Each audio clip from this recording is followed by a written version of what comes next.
Tan Sri Pengerusi, sambil kita menunggu proses untuk merangka semula kurikulum yang menyeluruh oleh kementerian, saya ingin mencadangkan agar unsur pembinaan jati diri dan semangat cinta kampung halaman ini dilaksanakan terlebih dahulu melalui program core kurikulum berbentuk kajian tempatan. Sebagai contoh, di kawasan saya bercadang untuk dilaksanakan satu inisiatif yang dinamakan Kenali Kampung Halaman Cintai Muar yang boleh dijadikan modal core kurikulum perintis di peringkat nasional.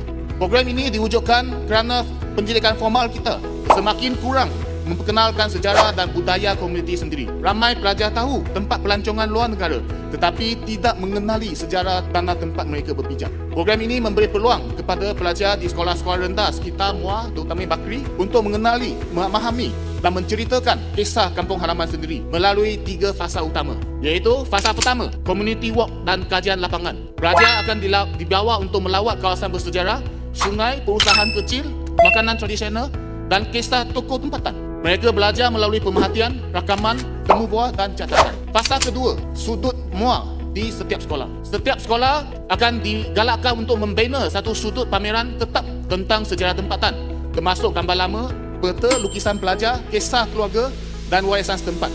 Ia akan menjadi sumber pembelajaran kepada semua murid, termasuklah mereka yang tidak sempat untuk mengikuti lawatan lapangan.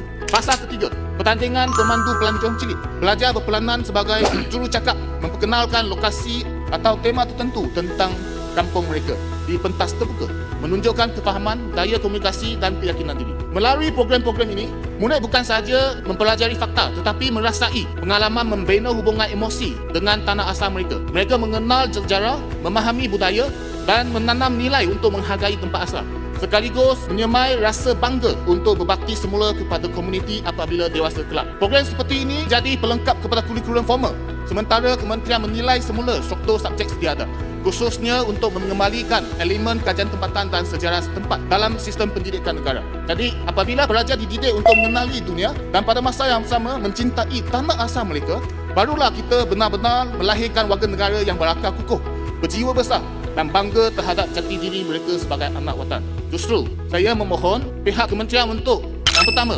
memasukkan kembali elemen kajian tempatan dan sejarah setempat dalam kurikulum sedia ada. Kedua, mengiktiraf serta memperluaskan pelaksanaan aktiviti core kurikulum seperti Kenali Kampung Halaman Cintai Muar di sekolah-sekolah di seluruh negara. Dengan cara ini, kita bukan sahaja melahirkan pelajar yang cemerlang dari segi akademik tetapi juga insan yang memahami akar budaya sendiri, menghargai komuniti setempat dan mempunyai semangat cinta tanah air yang tulen.